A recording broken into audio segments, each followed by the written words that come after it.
के इस बुलेटिन में स्वागत है आपका। मैं हूं रचना रावत। तो चलिए शुरू करते हैं खबरों का सिलसिला। जीएसटी पूरे देश में लागू हो जाने से पूरे देश में तरह तरह की प्रतिक्रियाएं सामने आ रही हैं। ऐसी एक खबर मथुरा के वृंदावन से आ रही है, जहां संतों ने कहा जीएसटी लागू होने से पूरे देश में विकास की लहर दौड़ रही है, लेकिन अच्छी तरीके से ना मालूम होने के कारण जनता को दिक्कतों का सामना करना पड़ रहा है।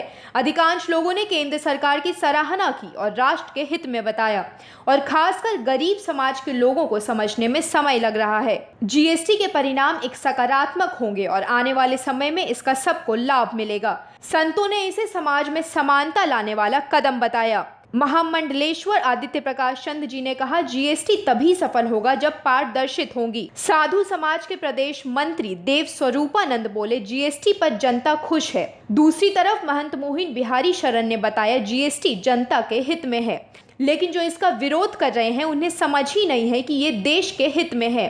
इसके अलावा कीर्ति किशोरी और बांके बिहारी मंदिर के सेवायत श्रीनाथ गोस्वामी ने जीएसटी को बताया राष्ट्रहित में एक बड़ा कदम।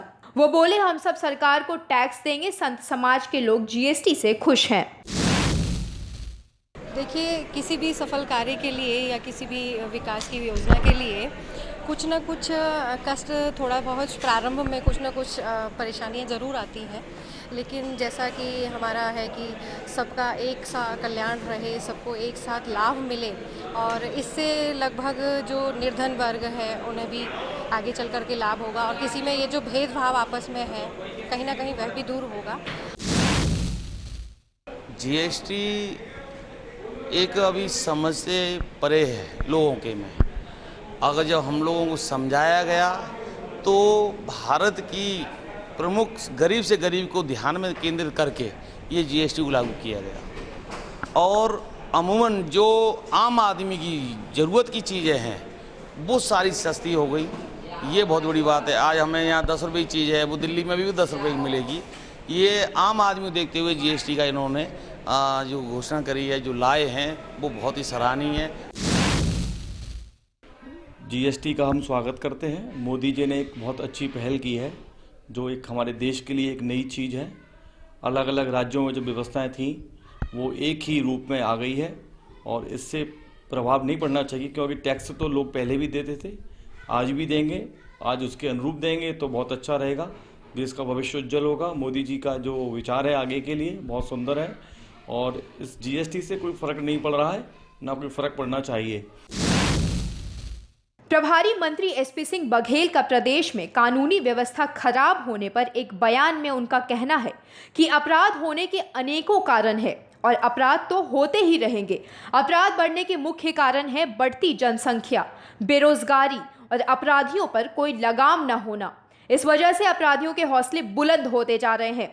उनका कहना है कि रायबरेली में हुए 5 लोगों की हत्या पर सरकार का पक्ष आने में 5 दिन का समय लगने की मैं निंदा करता हूं। उन्होंने कहा कि घटना के आरोपियों को कड़ी सजा मिलेगी। इसके अलावा उन्होंने यह भी कहा कि बजट के बाद किसानों की कर्ज माफी के लिए कैंप लगाकर प्रक्रिया शुरू की जाएगी।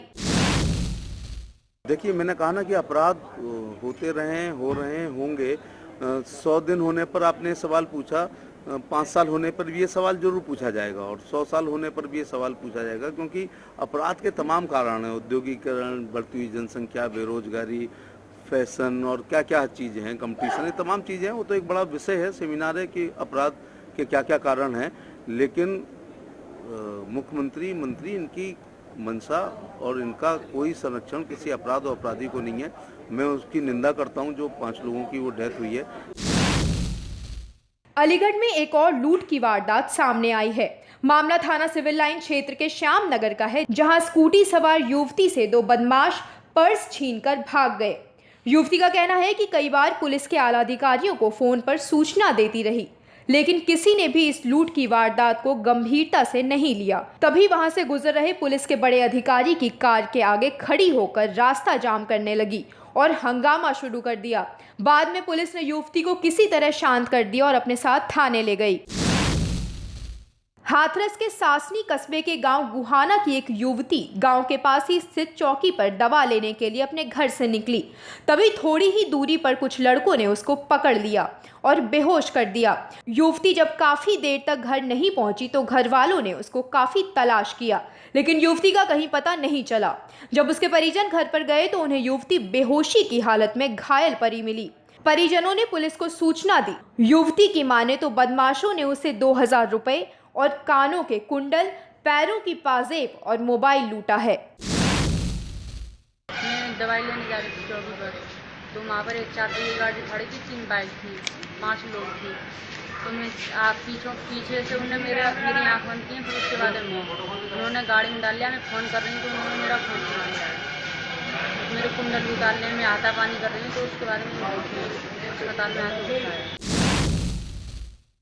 कल लगभग दोपहर के 11 बजे दवा लेने गई थी और दवा लेने के चक्कर में हमारे गांव से दवा स्टोर 1 किलोमीटर लगभग चौकी पर 1 किलोमीटर वहाँ से हमने देखा कि 1-2 घंटे भी दवा लेके क्या आई, तो हम खोजे कहाँ से रिश्तेदारियों फ़ोन भी किया, सारी रिश्तेदारियों 2 बजे तक रात को देखते रहे। फिर हमने फ़ोन करना बंद कर दिया। जब नहीं मिली तो सुबह हमारे मेहमान का फ़ोन आया, जब 45 में नहीं मिली कहीं बेटा कहीं मिली तो कोई नहीं याद आए बखता को याद आए बखता देखी तो उन्हें घेर कर ताकि हाथ पर कटे और बगैर हो। एक 100 नंबर पर सूचना प्राप्त हुई थी कि एक लड़की कल शाम को से घर से गायब थी। आज सुबह उसको मिला कि उसमें चोट लगी है और वो परिवार ने सूचना दिया था 100 नंबर पर। 100 नंबर की गाड़ी हमारे गई थी और उसने उनको ला करके डॉक्टरी करा लिया है। डॉक्टरी से उनको रेफर हो गई अलीगढ़ में। अब उन्होंने कोई अभी तारीख हमें लिखित दिया नहीं कि क्या बात की क्या नहीं बात की। पुलिस उनसे संपर्क कर रही है, वो लिख के जो देते हैं उसी हिसाब से फिर आगे जांच के बाद से कार्रवाई।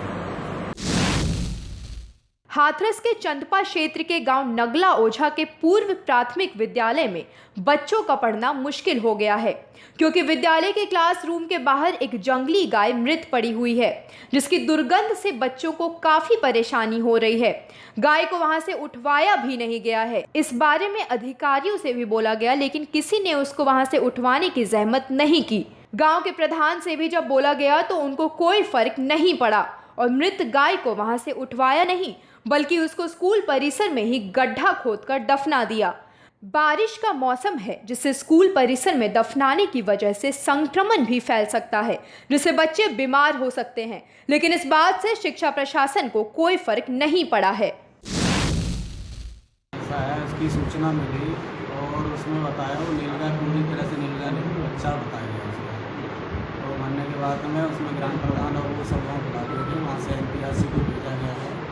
ये सारा नया पंचायत की बात है में, तो उसको फिर वहीं पर गाँव वालों की सलाह से उसको गड्ढा खोद के स्कूल में वहीं रखना चाहिए। बिजनौर के मंडावर में दरोगा सहजोर मलिक की अज्ञात बदमाशों द्वारा हत्या के बाद उनकी रस्म 13वीं में पहुंचे केंद्रीय मंत्री डॉक्टर संजीव बलियान ने दावा किया है कि आरोपी हत्यारे जल्द ही गिरफ्तार होंगे और साथ ही डीजीपी सुलखान सिंह से पीड़ित परिवार को हर संभव विभागीय मदद किए जाने की बात भी की। डॉक्टर संजीव बलियान ने विश्वास दिलाया है कि पीड़ित परिवार को सरकार की ओर से हर संभव मदद दी जाएगी। कोतवाल बिजनौर के प्रभारी प्रेमवीर राणा ने भी बिजनौर पुलिस की ओर से 1 दिन का वेतन पीड़ित परिवार को देने की बात कही। 1 दिन का वेतन 21 लाख रुपए होता है। देखिए, अभी मेरी बात हुई है डीजीपी से भी और कप्तान से भी। उम्मीद है कि बहुत जल्द, चूँकि ये पुलिस के लिए भी चैलेंज है, पुलिस के एक अफसर की हत्या हुई है इस तरीके से, मुझे पूरी उम्मीद है कि 1 या 2 दिन के अंदर इस घटना का खुलासा होगा और जो संभव सरकार की तरफ से परिवार को मदद हो सकती है। आज मुख्यमंत्री से बात करूंगा, उनसे बात हुई है मेरी, जो भी संभव मदद है परिवार की तरफ से सरकार वो मदद करेगी। बीजेपी सरकार आने के बाद लोगों की समस्याओं का निस्तारण होता नजर आ रहा है। आज रुधौली से विधायक संजय जायसवाल ने पार्टी कार्यालय पर जन सुनवाई कर लोगों की समस्याओं का निस्तारण किया। साथ ही साथ जनता में विश्वास पैदा करने के लिए कहा कि जनपद में 5 विधायक और सांसद जीते हैं। सभी लोग लगातार 1-1 दिन बैठेंगे। इस जन सुनवाई से कोशिश कर रहे हैं कि जनता की जो समस्याएं हैं उसका तुरंत निस्तारण किया जा सके और मोदी जी के नेतृत्व में योगी की जो इच्छा है, जनता का जो विश्वास हमने जीता है, उस कसौटी पर हम खरे उतरे। पार्टी के नेतृत्व में यह नया अभियान चला है और इससे जनता का विश्वास बढ़ेगा। जीएसटी की लोकप्रियता बैकुंठपुर के गांव बस्ती में देखने को मिला, जहां एक युवक ने 1 जुलाई को जन्मी अपनी बेटी का नाम जीएसटी रख दिया।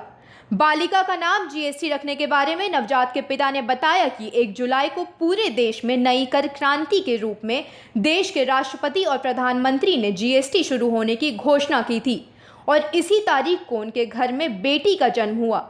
इस दिन को यादगार बनाने के लिए उसने अपनी बेटी का नाम जीएसटी रखा। बहरहाल पेशे से कारपेंटर युवक की इस सोच की तारीफ करते गांव के लोग नहीं थक रहे। लोगों का कहना है कि बेटी का नाम जीएसटी रखने से उसके पिता को अभी से इतनी पहचान मिलने लगी है, तो आने वाले समय में जीएसटी इस गांव की पहचान बनेगी। फिलहाल इतना ही। आप बने रहिए इंडिया क्राइम के साथ।